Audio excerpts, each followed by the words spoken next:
In episode 17 of the CySec 101 pathway, we are going to go through the networking secure protocols, and this is the last room that falls in the 4 rooms that we were talking about for the networking module of the cybersecurity 101 pathway of TryHackMe.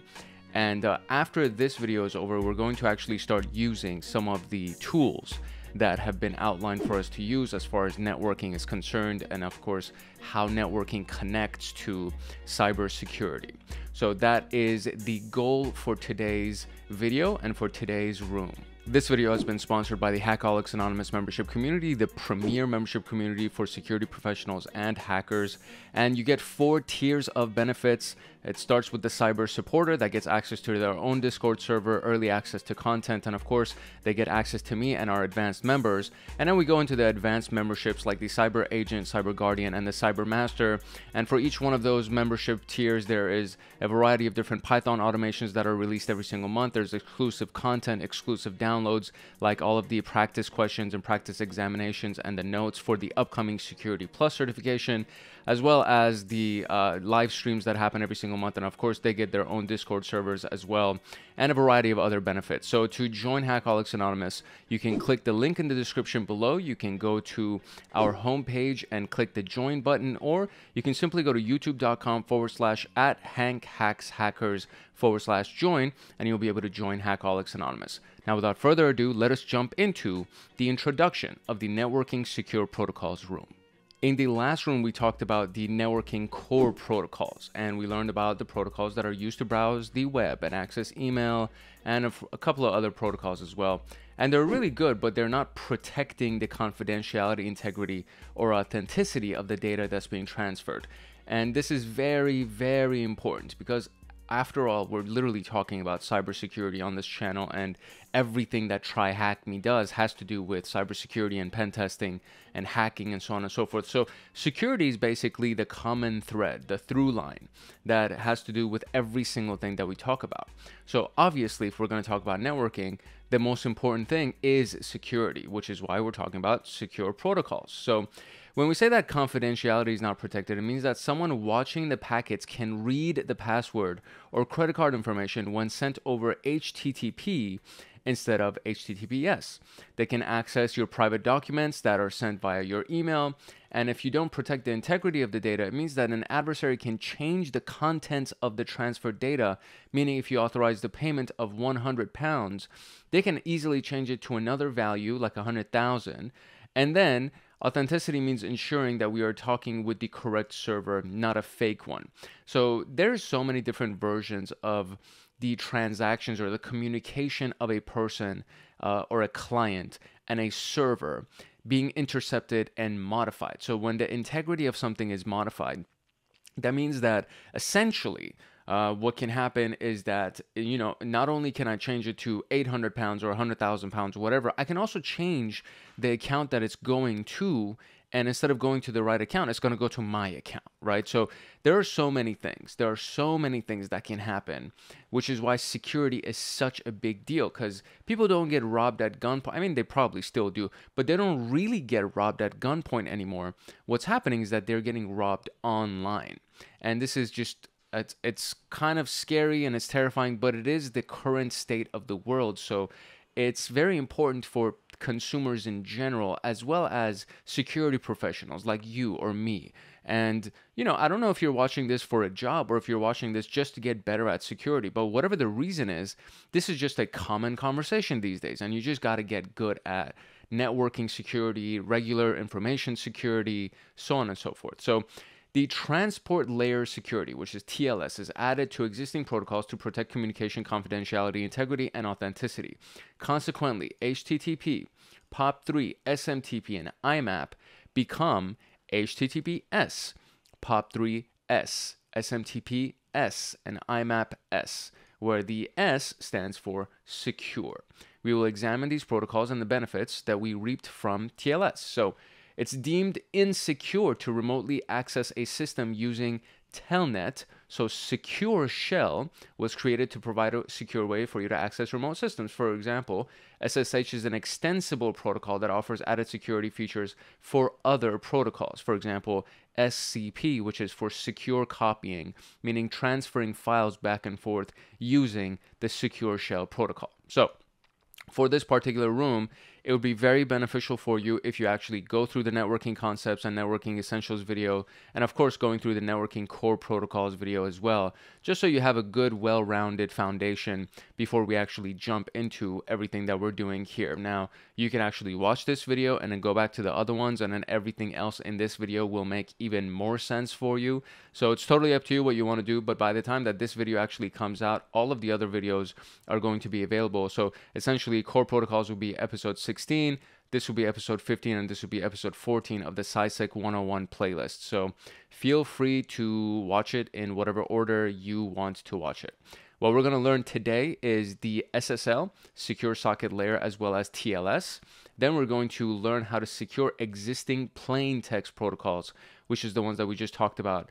And then we talk about how SSH replaced the plain text telnet, and then how VPN creates a secure network over an insecure network using encryption. So it's a lot of good stuff that we're going to talk about today, and it's going to be a mixture of lecture versus practical applications in some of the virtual machines that we have. So without further ado, let's jump into the very next task, which is TLS. There was a point in hacking that you would only need a packet capturing tool to read all the chats, emails, and passwords of the users on your network. It was not uncommon for an attacker to set their network card in promiscuous mode, meaning just capture everything, including those that are not destined to it, meaning those that are supposed to actually get to that destination, right? So it captured everything. They would later go through all the packet captures and obtain the login credentials of unsuspecting victims. There was nothing a user could do to prevent their login password from being sent in clear text. Nowadays, it's become uncommon to come across a service that sends login credentials or clear text because there's so much hacking that has happened and so many companies have gotten sued.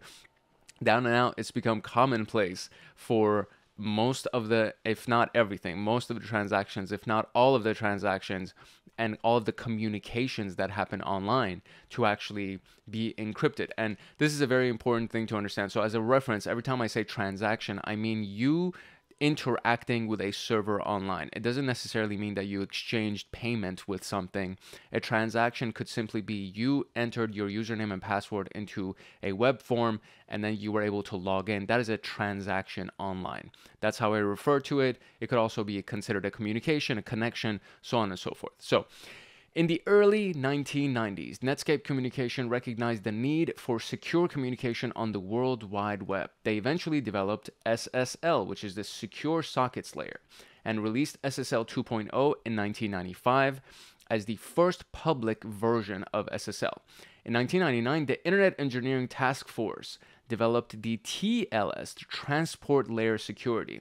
Although very similar, TLS 1.0 was an upgrade to SSL 3.0 and offered various improved security measures. In 2018, TLS had a significant overhaul of its protocol and 1.3 was released. The purpose is not to remember the exact dates, but to realize the amount of work and time that was put into developing the current version of TLS, which is TLS 1.3.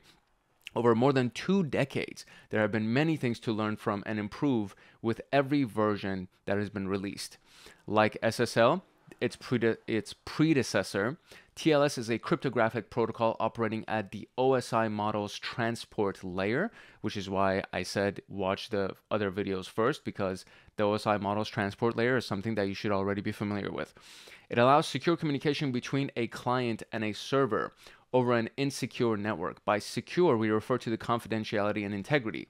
TLS ensures that no one can read or modify the changed data.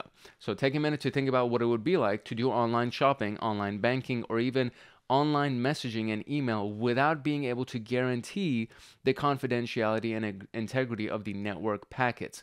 Without TLS, we would be unable to use the internet for many applications that are now part of our daily routine.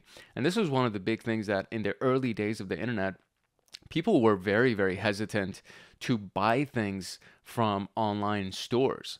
And then Amazon came around, and now it's like businesses are going out of business. People would much rather buy something online than to go to a physical retail store. Like, are you kidding me? Why would I waste my time to drive to a place and do all these things when I know exactly what I want? So I would much rather just order it from Amazon, order it from somebody's website or Etsy or something like that. And then you can just have it delivered to your door. You know what I mean? As long as you're willing to wait a couple of days, it's not that big of a deal anymore. It's so rare for people to actually go do physical shopping, it's mind-boggling to think about, because I remember the early days of the internet, and I remember how hesitant I was, and I was like, I'm not putting my credit card information into this. Are you crazy? So anyways, we've come a very long way. That's basically the point. So nowadays, tens of protocols have received security upgrades with a simple addition of TLS. Examples include HTTP, DNS, MQTT, SIP, yada, yada, yada, which have become HTTPS, DOT, which is DNS over TLS, MQTTS, SIPS, where the appended S, of course, stands for secure due to the use of SSL or TLS. So what we're going to talk about is visiting these actual protocols now, which are all the protocols that we viewed in the last video for core protocols. And now we're looking at the secure versions of those protocols. Now, we're not going to talk about the TLS handshake, but if you're curious, you can check out the Network Security Protocols room, which I don't think I have done a video for. Oh no, maybe I have done it. I feel like I have done this video. Maybe I did, maybe I did not. I'm not exactly sure. You can definitely search for it. If I have not done it, then I will most likely have to go and do it. So do me a favor, go do a search, because I do want to I want to keep record time for recording this particular video, because I always go down rabbit holes. So if you can just check the channel and notify me whether or not the Network Security Protocols room, and you will see it from the very intro of the video where I'll show you what, the top of the room, and I'll announce what room that we're in, so on and so forth. So if this video does not exist on the channel, if you could just let me know in the comment section, and I'll guarantee that I'm going to go ahead and record it and make sure that it's available for you guys. So we'll give a general overview of how TLS is set up and used in this video. The first step for every server or client that needs to identify itself is to get a signed TLS certificate. Generally, the server administrator creates a certificate signing request, which is called a CSR, and submits it to a certificate authority. The certificate authority verifies the signing request and issues a digital certificate. Once the signed certificate is received, it can be used to identify the server or the client to others who can confirm the validity of the signature. For a host to confirm the validity of a signed certificate, the certificates of the signing authorities needs to be installed on the host. In the non-digital world, this is similar to recognizing the stamps of various authorities. The screenshot shows the trusted authorities installed in a web browser. So this is what we have: the certificate manager, and then you have your certificates, authentication decisions, and then you have authorities. And these are all the trusted authorities of a web browser. So if I were to go ahead and find this, so let me see where it would be on Google Chrome real quick. Okay, so the easiest way to do this is to go to chrome://certificate-manager/local certs, and then it will bring you to the local certificates page right here. And then you can just click on View Imported Certificates from macOS, and it will show it to you on the web browser here. Or you can do Manage Imported Certificates from macOS, and then it'll actually open it inside of your macOS settings. Now, this is also available for Windows as well. So it's pretty universal. And then you can see what the certificates are that have been imported from your machine into the web browser that can certify you as the user, right? And that is essentially the way that we would do that piece. And in this particular case, you can see all of the certificates for this person on their certificate manager. And this looks like it might be a Linux system. Kind of looks like the certificate manager of Linux. I may be mistaken, so don't quote me on that one. But anyway, generally speaking, getting a certificate signed requires paying an annual fee. So Let's Encrypt allows you to get your certificate signed for free. and this is a service that you have over here. So Nonprofit Certificate Authority providing TLS certificates to 500 million websites. Read all about our nonprofit work this year. And this is, I mean, it's very, very important to understand that in case you have a website or in case you have a server that you want to secure with TLS certification, you don't necessarily need to pay hundreds of dollars per year, because certificates can actually be very expensive. So if you actually go, so here's another one. I'm again, see, I'm going down rabbit holes, right? So GoDaddy TLS certificates. So if we went over here and then we did SSL TLS certificates for secure websites, and you pull it up on GoDaddy, you can see that, you know, there's the multiple website cleanups, which is $11.99 a month, and then you have $16.99 a month, and then it just goes higher and higher from there depending on the type of certificate that you're requesting. And this is like, these are the way that they sell it to you. The best plan, perfect for brands and e-commerce websites that need priority support and the fastest malware removal turnaround, and an ideal for websites that want heightened security, including daily backups, DDoS, da da da da da. So this is kind of what it is for. I guess I would say this is SSL security. It's not even TLS security, right? So that's what's really, really important to understand, is that even GoDaddy, this like massive service, this massive website, is not even offering TLS certificates. They're offering SSL certificates. And then, as we just established, TLS is much more powerful. It's more secure than SSL is. And so they don't even offer it at GoDaddy. So that's just one of the things that I'm like, okay, well, if you can get it from Let's Encrypt for free, then why not, right? That's kind of the question at hand here. So finally, we should mention that some users opt to create a self-signed certificate. A self-signed certificate cannot prove the server's authenticity, as no third party has confirmed it. So you can actually use a command line tool or a variety of different software to download on your computer and create a self-signed certificate.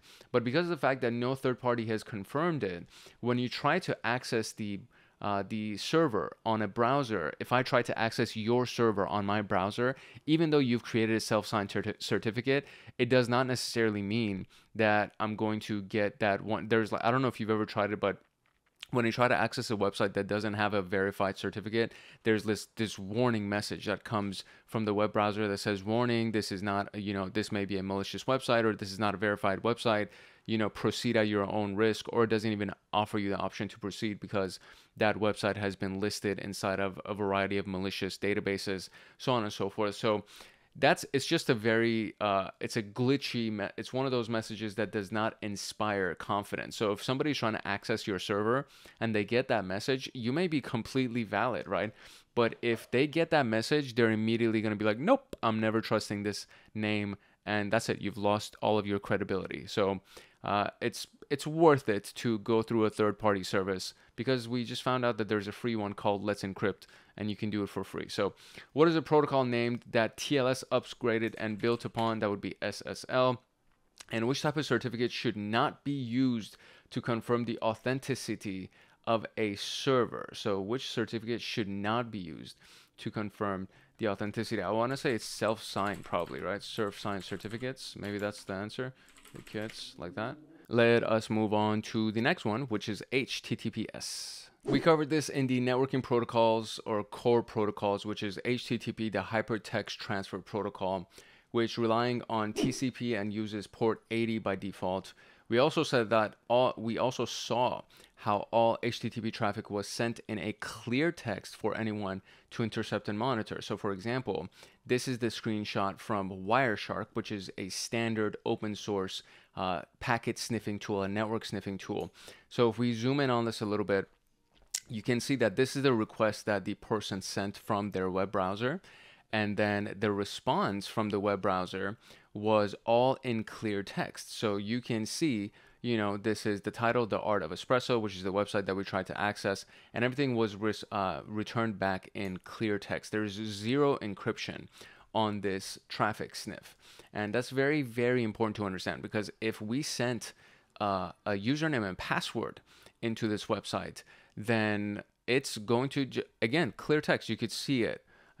Text HTML, you could just see it without having to decrypt anything, which is a very big vulnerability. So If we look at the most common steps before a web browser can request a page, after resolving the domain name to an IP address, the client will carry out the following 2 steps. It establishes a TCP three-way handshake with the target server, and then it communicates using the HTTP protocol, for example, issuing requests like get the server or get the specific location, which is just the root. That's what that / implies. So the 2 steps described above are shown in the window below, and this is just a list of packets that you would see inside of Wireshark. So we have this whole section right here, right? So the first portion, which is this piece right here, is the synchronization. Sync was acknowledged, and then the acknowledgement, and it's coming from, so it's coming from this place, it's going to the server responds that they have an acknowledgement, and then finally the client says, all right, cool, let's complete our connection. And then there was the actual get HTTP request that was sent right here, and then there was the response that came back, and then just the communication that went back and forth between the client and the server. And then finally, we have the FIN acknowledgement, which is essentially the closing of that connection, right? So this is all captured in plain text. It's captured in clear text, and we can see it right here. Hypertext Transfer Protocol, you can see the request that's being made right here. And I'm pretty sure, well, I thought that they were going to show it, but it says, so the 2 steps described are shown in the window. The 3 packets for the TCP handshake, which is 1, and then the HTTP communication is marked with 2, and the last 3 displays for TCP connection termination, meaning closing that connection, which is 3. So this is exactly what we just saw right here. HTTP over TLS is now the Hypertext Transfer Protocol secure, and it's basically HTTP over TLS. Consequently, requesting a page over HTTPS will require the following 3 steps. There's the 3-way connection with the target server, establish a TLS session, and then communicate using those exact protocols. So this piece right here is the key piece that encrypts the rest of this interaction. So if we were to look at this now, you can see that you still have the connection, and then you still have the TLS right here, right? So over here we did not have it. It just says HTTP, so on and so forth. Over here, it's now TLS, client, hello, server, hello, so on and so forth. And then the rest of the communication is now being done via TLS, and it is now encrypted. So we have the establishing of the 3 packets marked with 1, then several packets are exchanged to negotiate the TLS protocol marked with 2. Finally, the HTTP application data is exchanged marked with 3. Looking at the screenshot, we can see that the application data, because there is no way to know if it is indeed HTTP or some other protocol over that. So this is what you see: application data, application data, application data. There's literally nothing else that is going to be sent to you, because it is now all being done over TLS. So if you try to look at that the way that we did before, this is what it looks like. So compare this to this screenshot that we saw right here, where everything is literally visible and you can read through all of this stuff. And then this one right here is just a bunch of encrypted jargon. You have no idea what's going on. You see that there's TryHackMe.com, and I see that, but that's pretty much it. There's literally nothing else that is legible to the naked eye.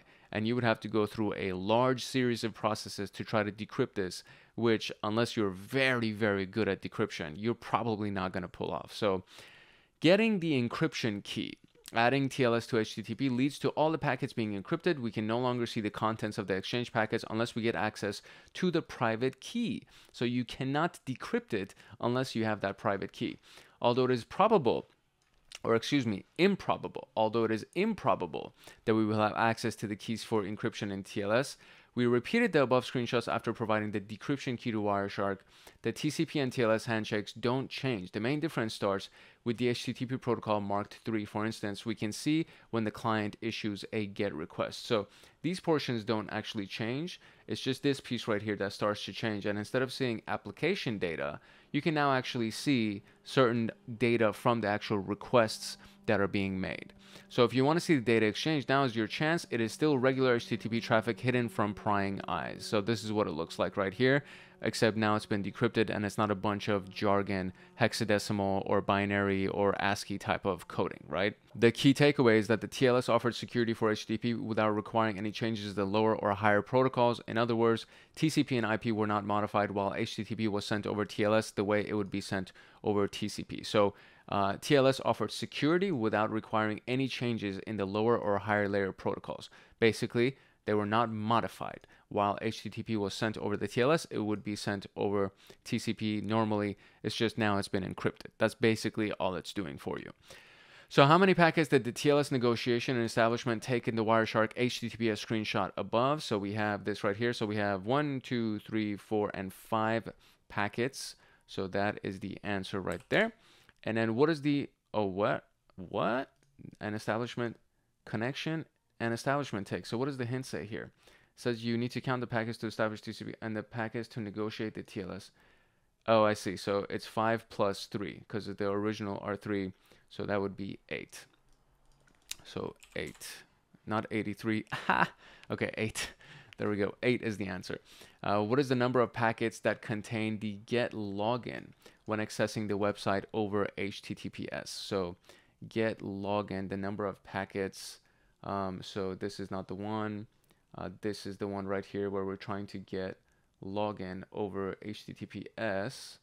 I want to say that's the one, right? So if we check the decrypted screenshot after they actually use the decryption key, we can see right here that they're trying to get the get login, and then the number of packets would actually be here somewhere. So let me just find that real quick here. Oh, I see. They want the actual packet number, the number of the packet. I thought I had to get a count of the number of packets. So it's packet number 10 right here. So frame 10, packet number 10. So that is the one. I want to say it's actually 10, right? There we go. It is 10. The entire time I'm like, where's the count? I thought I was supposed to count the number of packets, but it's not a count. We just need to get the packet number.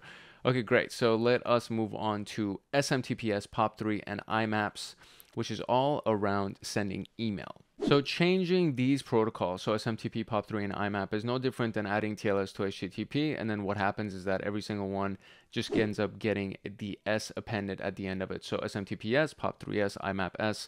And so these are the insecure versions of these protocols. So HTTP is port 80, SMTP is 25, POP3 is 110, and IMAP is 143. And then these are the secure versions. So HTTPS is 443, SMTPS is 465 and 587, POP3S is 995, and IMAPS is 993. So as you can see, they have default port numbers that are very, very different than the insecure versions of those same exact protocols. So TLS can be added to many other protocols. The reasoning and advantages would be exactly the same. And so if you capture the network traffic, which of the following protocols can you extract login credentials from? SMTPS, POP3S, or IMAP. And obviously, if it has the S at the end of it, that means it's been encrypted. So you can't do that. So IMAP would be the only response that you can actually extract login credentials from because it is not encrypted. So that's a very, very quick one, very, very easy one. So let's talk about SSH now, Secure Shell.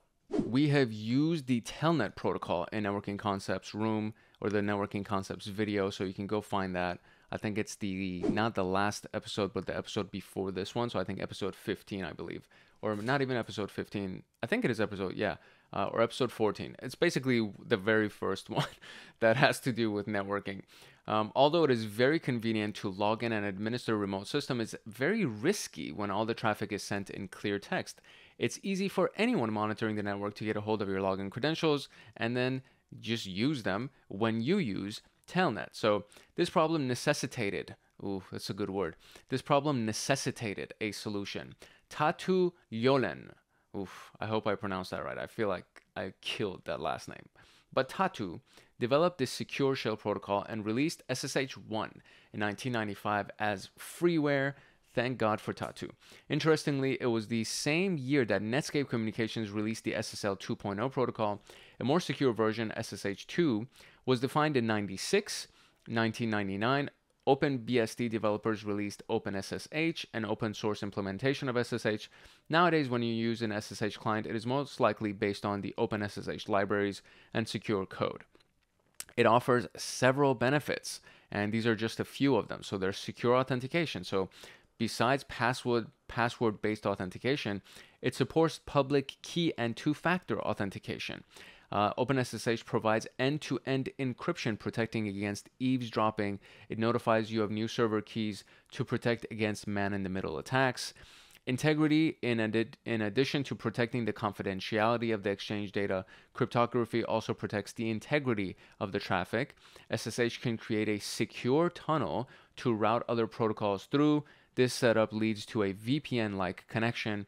And finally, if you can connect to a Unix-like system with a graphical user interface, SSH allows you to use the graphical application over the network. And these are just a few of the benefits. So you would issue the command SSH username at hostname to connect to the server. If the username is the same as your logged in username, you only need SSH hostname.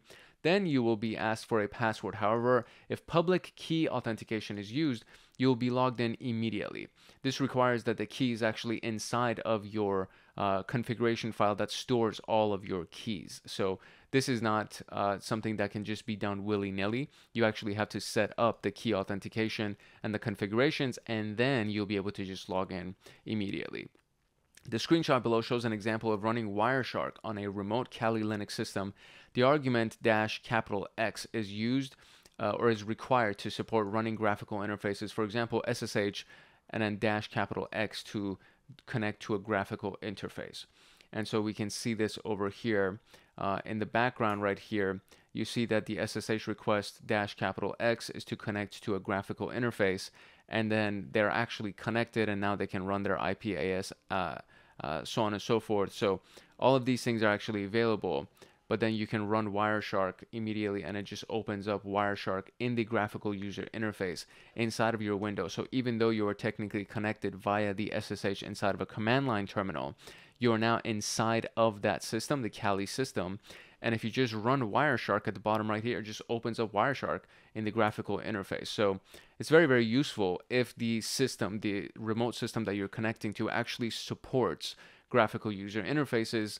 It's very useful to actually run the -X so that you can connect and open up a graphic interface. So while the Telnet server listens on port 23, the SSH server listens on port 22, and that is something to also keep in mind. So what is the name of the open source implementation? And that would be OpenSSH for open source SSH.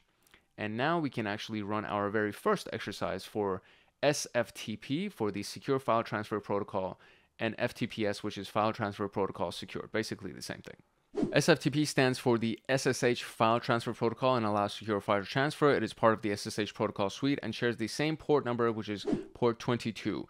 If enabled in the OpenSSH server configuration, you can connect using a command such as SFTP username. Once logged in, you can issue commands such as the get file name and then put file name to download and upload files respectively. Generally speaking, SFTP commands are Unix-like and can differ from FTP commands. SFTP should not be confused with FTPS. And so my bad for calling them the same thing.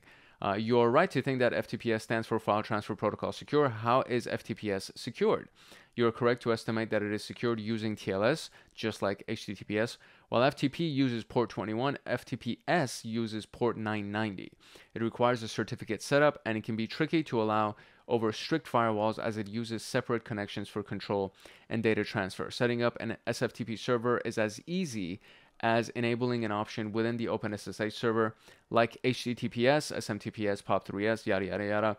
The other protocols that rely on TLS for security, FTPS requires a proper TLS certificate to run securely. So we're going to click on the View Site button to access the related site and follow the instructions to obtain the flag. And this requires that I zoom out of this thing finally. And so let's actually do the View Site so we can see what's going on the side right here. So let's go. Matching clear text protocol to secure protocol. So we've learned that every protocol uses a default port number and a secure version uses a default port number. And what we're going to do is we need to match the clear text protocol's default port number with the secure protocol's default port number. So for example, HTTP is on port 80 and HTTPS is on port 443. So we would match 80 to 443. So let's try and see what we can find here. And I have not memorized this, okay? So just giving you a quick heads up here. And it seems like I can't zoom out of this thing, which is actually very inconvenient. So let me see what I can do to get the zoomed out version of this this piece so I can kind of remind myself of the notes here. All right, so here we go. We only get 3 attempts to do this thing. So let's first match all the ones that we know for sure. So I know that 80 matches to 443, so I know that's good. I know that port 21, which is, no, port 23, which is Telnet, matches to port 22. I know FTP is on port 21. And so we do have the little screenshot here that kind of helps. No, not this one. There is one right here, I think. There we go. So we do have some of these things that make it a little bit easier for us. So POP3 is on 110 and POP3S is on 995. So 110 will go to 995. HTTP I already did. SMTP is on 25. So SMTPS would be on 465 or 587. So 25 will either go to 465 or 587. And it's right here, which leaves us with IMAP, which is on 143, and IMAPS connects to 993, so that will go up here. And then finally, we have FTP, which is port 21, which connects to FTPS, which is on 990. And there we go, just like that, we got the thing. So just to let you know, right, so I am not a whiz at remembering numbers. I just know how to find information. And for networking and things like this, if you see open ports when you run a scan, and you want to verify what it is, there is nothing wrong with pulling up a cheat sheet so that you can find out what you're looking at. For the most part, I don't know of anyone that is that good with numbers that they have memorized exactly the thousands of port numbers and what they're assigned to. I don't know anybody. I personally don't. I'm sure people like that exist. I know they exist. It's just that I personally don't know anyone. So I can't imagine that it's like commonplace. So, you know, just don't be afraid to use cheat sheets and to find the different port numbers and all these things to kind of make your life easier. It doesn't matter if you memorize these things. What's important is that you know where to find the information to be fully functional and competent at the job that is expected of you. So that being said, we can now move on to VPN, the virtual private network. All right, this is a very important concept because it's actually very commonplace for people to use VPNs these days for a variety of different reasons. So consider a company with offices in different geolocations. Can this company connect all of its offices and sites to main branch so that any device can access shared resources as if physically located in the main branch? The answer is yes. The most economical solution would be setting up a VPN, virtual private network, using the internet infrastructure. The focus here is the V for virtual in VPN. When the internet was designed, the TCP/IP protocol suite, focused on delivering packets. For example, if a router gets out of service, the routing protocols can adapt and pick a different route to send their packets. If a packet was not acknowledged, TCP has built-in mechanisms to detect this situation and resend the packet. However, no mechanisms are in place to ensure that all the data leaving or entering a computer is protected from disclosure and alteration. A popular solution was the setup of a VPN connection. The focus here is on the P for private. So the focus in this situation to actually get access to the same branch as if you were physically there, that would be V for virtual. The focus here for the connection and making sure that everything, all the data leaving or entering is protected from disclosure or alteration is the P for private. And then finally, all companies are requiring a private information exchange in their virtual network. So a VPN provides a very convenient and relatively inexpensive solution. The main requirements are internet connectivity and a VPN server and client. The network diagram here shows an example of a company with 2 remote branches connecting to the main branch. A VPN client is in the remote branches is expected to connect to the VPN server in the main branch. In this case, the VPN client will encrypt the traffic and pass it to the main branch via the connection in the VPN tunnel. And then the VPN traffic is limited to the blue lines. The green lines would carry the encrypted VPN traffic. So you can see that you have the blue lines right here, which are representing the VPN traffic. And then you have each one of these sections, which is an individual network. And this little blue Apple cloud right here, if this cloud that we have represents our VPN connection, right? So we have, again, so a VPN client in the remote branch is expected to the VPN server in the main branch. In this case, the VPN client will encrypt the traffic by the traffic and shown in blue. So this is it right here. And then the traffic is limited to the blue lines. The green lines would carry the traffic encrypted wise, or decrypted, excuse me. They would carry the decrypted VPN traffic. So as we go, my goodness, I hate it when this happens. So as we look at this, so you have these traffic lines, right? So the traffic could come from this location, and then it would come from this location, and it's going to the VPN server.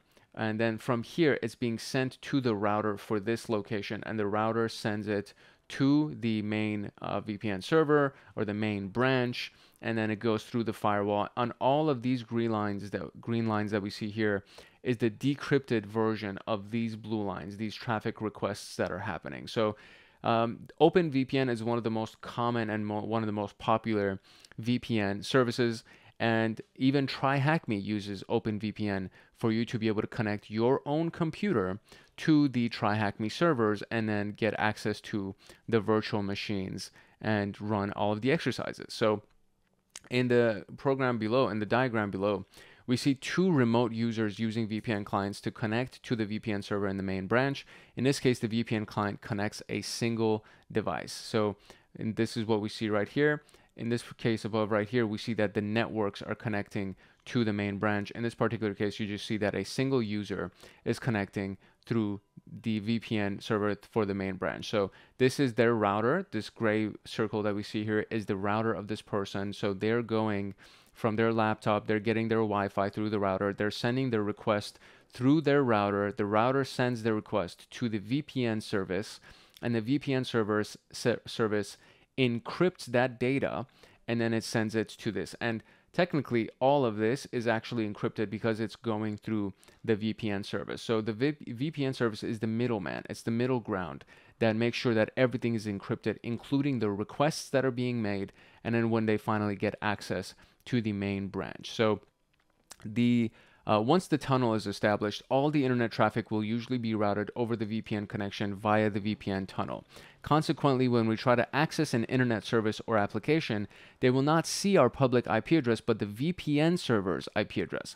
This is why some internet users connect over VPN to circumvent geographical restrictions. Furthermore, the local ISP will only see encrypted traffic, which limits the ability to censor internet access. So this is actually something that a lot of my relatives in Iran use the VPN for, because Iran's internet service providers and the government in Iran has strict restrictions for Iran being able to access Instagram or just a general web browser so they can connect to other countries because of a variety of different reasons. They don't want the people that live in Iran to be able to access the outside world.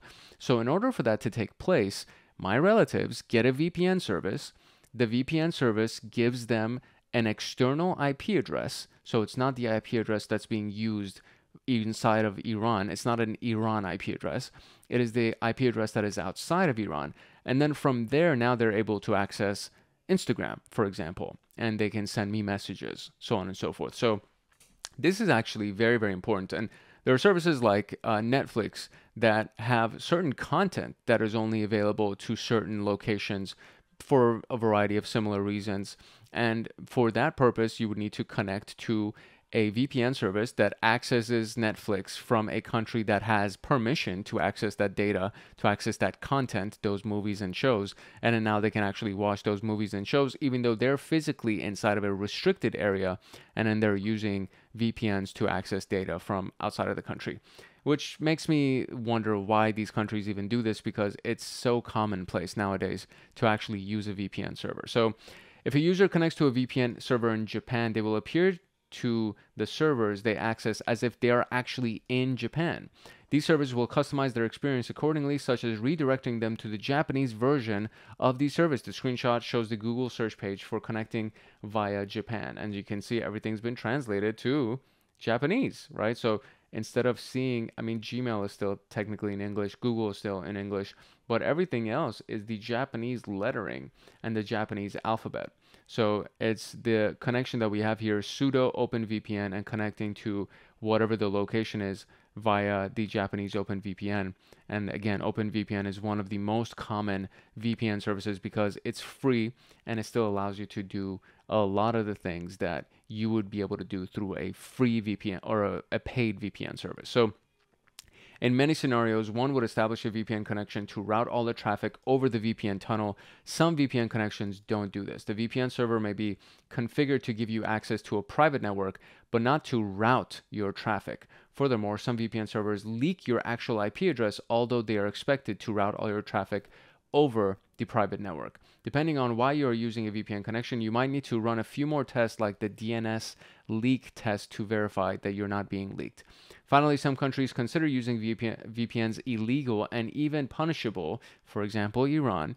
Please check the local laws and regulations before using VPNs, especially while traveling. So, fair warning, depending on where you're watching this, because I know I think at this point we have probably over 50 countries that access the information on this channel. And I am inside of the United States, so there aren't that many restrictions.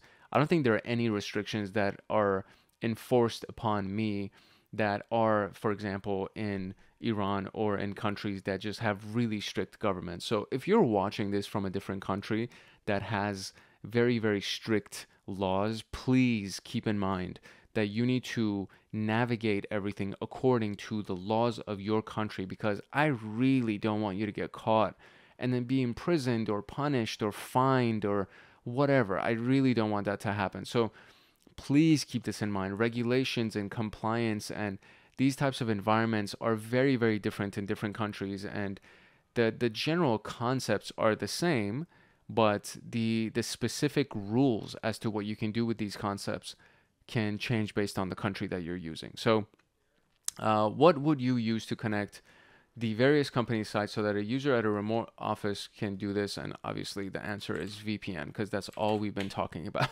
for this particular task. So closing notes, and then I think we actually have a virtual machine that we're supposed to be accessing as well. So let's run that. In this room, we covered three main approaches to secure network traffic. The first one was to use TLS, which secures many protocols like HTTP and POP3, so on and so forth. And they're usually given an S at the very end of it for secure added to the name. So for example, SMTPS and POP3S. The second approach to secure traffic is to use Secure Shell. Although Secure Shell is mainly used for remote access, it can also transfer files securely and establish secure tunnels. Creating the SSH tunnel is a solid choice if you want to pass the traffic of a plain text protocol such as VNC. Now, the last approach was to use the VPN connection, a virtual private network connection, to secure the traffic. And its connection is usually the perfect option for connecting two company branches, or maybe a country that wants to connect to the services of another country. So what we're going to do is we're going to go through a hands-on challenge right now. And I've already started this virtual machine. And the task is basically that the browser has been logged into the TLS keys, so we can take a closer look at the traffic using Wireshark. This logging was achieved by adding an extra option to the browser shortcut, executing Chromium SSL key log file, and then giving the location of the log file, dumps the TLS keys to the SSL key log file. The packet capture is called randychromium.pcap and is saved in the Documents folder. When you open the packet capture in Wireshark, you can configure Wireshark to use the SSL key log, so you can get all the TLS traffic decrypted. You can see 5 steps to achieve this in the 2 screenshots below. And then this is what we're going to do right here so that we can actually get that. And then once we do that, we are going to get the content of the login credentials from the PCAP file and the password so that we can actually get our answer right here. So first and foremost, let me actually load the server that we have, or the virtual machine that we have. And then from this, we need to be able to, the application, let's see, the application made Power Manager has stopped. Okay. We can just close this out. I don't want to send anything in this regard. And it seems to be that my browser is a little bit glitchy for my virtual machine. So I'm just going to open up in a full screen mode right here so that we actually have this. Oh, it's still the terminal is, it's kind of weird. It's a little bit glitchy, but okay, whatever. So, all right. So the first thing that we need to do is to be able to execute Chromium SSL keylog to get the SSL keylog file. So let me just verify whether or not I even have that inside of my system right here. So let's see. All right. So the first thing that I did was I just ran a basic find search command.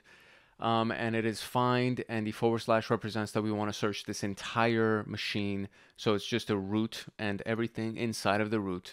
And then the F represents a file that I'm searching for, excuse me. And then the dash name would be that I'm searching for it by name. And then this is the actual file that I'm searching for. And then when you do to dev null, or when you do to greater than dev null, whatever, it takes all of the error messages and the permission denied messages, and it just sends them to the dev null folder, so that you basically just see a successful result if there is any. Now in this particular case, thankfully, it is actually here. So we're going to go to the documents, and there is our SSL keylog, and then there's Randy's Chromium PCAP file. So we actually have that. I don't need to download it. And I guess I could have downloaded it by running Chromium SSL keylog, yada, yada, yada. So that has actually been done for me, and I also have the Chromium PCAP file. So now the next thing that I got to do is actually open up the PCAP file, and what's going to happen is that it's going to hopefully just open it up with Wireshark, so I don't have to worry about just opening it randomly. So I'm just going to open up Wireshark as such, and it will open up the software for me, and then from there I will just locate the PCAP file because we know exactly where it is, and then we will go ahead and use our specific key. So there we go, and then there it is. It just immediately takes me to the Randy Chromium. So I just did file open, and then it opens this up for me, and it allows me to search that, and I'm going to click open right here, and it'll open the PCAP file for me like this. So the next command is to go to where, I guess, to click on any of these things. It seems to be that they right-clicked on just one of the packets, and then went to protocol preferences, transport layer security, and open the transport layer security preferences. So I will click on any of these things and go to protocol preferences, transport layer security, and then open the security preferences.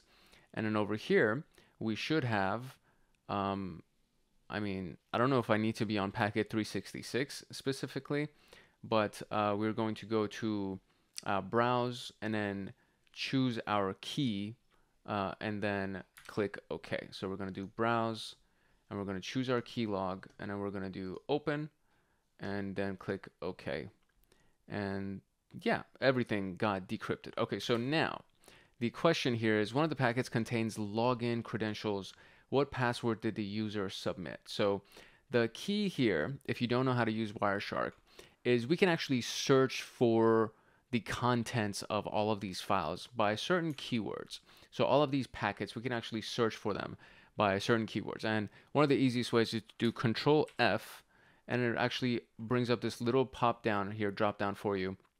And then you can click on display filter, and then you can search for string.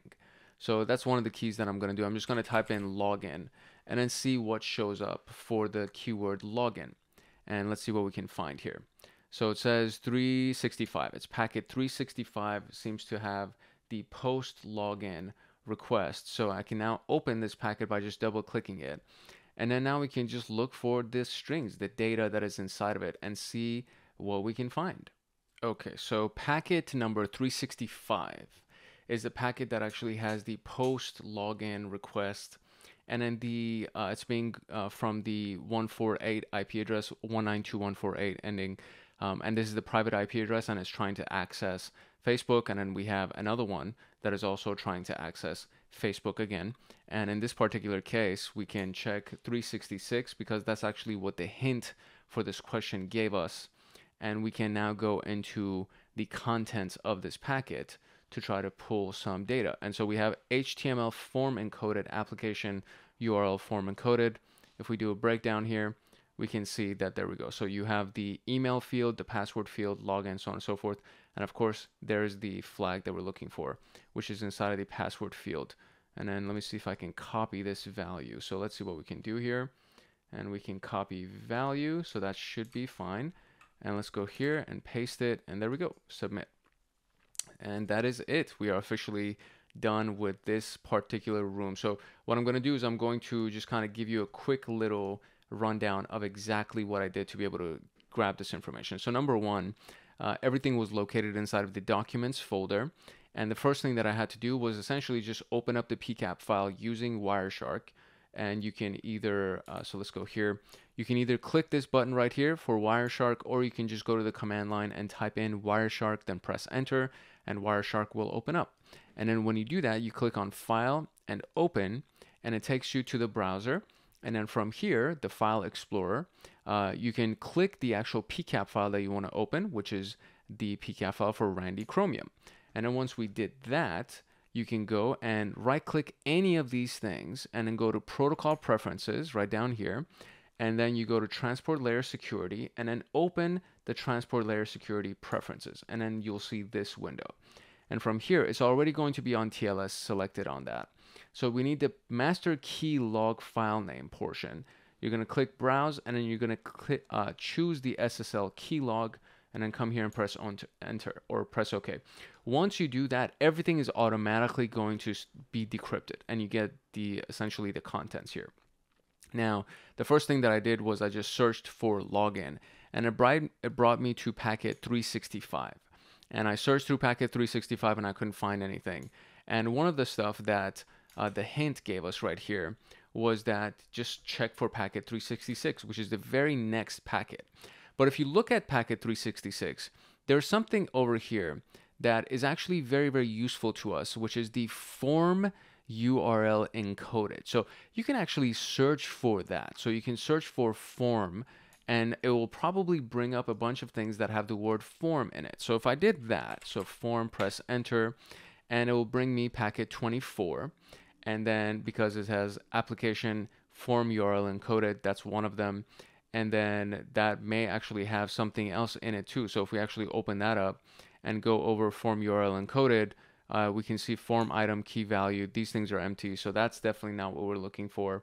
And then you can just click find one more time, and it'll take you to the very next packet, which is packet 366, because that's the only other one in this traffic that we've captured inside of this PCAP file. That's the only other one that actually has the form URL encoded in there. And if we know that somebody's submitting a username and password, we can be sure that they're submitting it inside of a form, which means that we can actually go and capture that data. And now we can go and analyze that data. So we have HTML form URL encoded, and then this was like this. Originally, it wasn't opened up. So then you just open this up, and then you go look at it. And for each one of these things, so there is the LSD, and then email. So that's the guy's email, and then pass, which is the password. And there's the password that we were looking for. So that is how we were able to find that flag ultimately, which is the answer for our very, very last question. And just like that, we are wrapped with this room. So I'm going to give you a couple of final notes here, and then we'll go into the next video.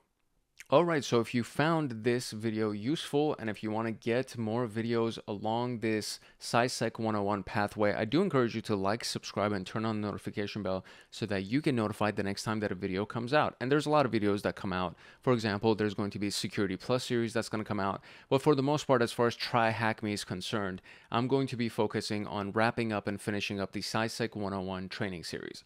And in that, you can come to the channel and you can literally search for whatever it is that you may be trying to find by just going through the content, and then you can even just click on this little search button right here and then search for something by name. So there's a lot of different ways, and there's over 240 videos that are on this channel now, and by the time that you see this, I think there's going to be a couple more that are going to come out as well.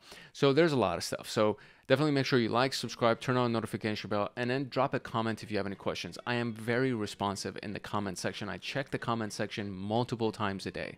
And I don't know how frequently I'll be able to do this because my actual work life is now becoming a little bit busier as well, thankfully, because there is now opportunities that are presenting themselves as my studies of cybersecurity got bigger, and I just kind of kept pursuing this pathway. So this is something that I think will be I'm still going to be very, very active in the comment section. I will still respond to you in the comment section. I just may not have the opportunity to check the comment section multiple times a day. So take advantage of this opportunity while you can, and drop your questions and drop your comments. And what happens is that if it's a really good question, then instead of replying in the comment section, I'll actually just create a video in response to your question, which is why this whole CySec 101 series came out, because of Darnell Knight's comment for introductory content on cybersecurity. So thank Darnell Knight. If you haven't done so already, just give him a quick little shout out inside of the comment section here.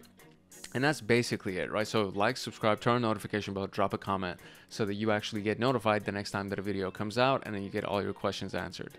And then there's the Hackaholics Anonymous membership community, which is the premier YouTube community for cybersecurity professionals and hackers. And there are 4 levels of membership. We have the cyber supporter, we have the cyber agent, cyber guardian, and of course the cyber master. And for each one of those levels, there is a variety of perks that are available. So everybody gets a Discord channel, starting from the cyber supporter to the cyber master. And then in the Discord channels, even as a supporter, you'll get access to me and all of our advanced members. But as you go further along the advanced memberships, you'll get access to Python downloads, exclusive content, exclusive downloads, for example, the notes, as well as the practice questions and practice examinations for the Security Plus content that's going to be coming out. And there's, you know, live streams that happen. There is a lot of stuff that I give away as a part of the membership of Hackaholics Anonymous. So it's very near and dear to my heart, and I really hope to actually get to see you inside of our Discord community. And to be able to access it, you can use the link in the description below, or you can go to our channel and then click on the join button, or you can simply go to youtube.com/@HankHacksHackers/join, and you'll be able to join Hackaholics Anonymous. So if I don't see you in the comment section, I really hope to see you in the Discord chats, and in either case, I really hope that you found this video useful. It's your boy Hank Hackerson at Hank Hacks Hackers, your favorite network and system attacker/protector. If no one else loves you, Hank loves you. Happy New Year, because the New Year is right around the corner. Love, peace, and chicken grease, and I'll see you in the next video later.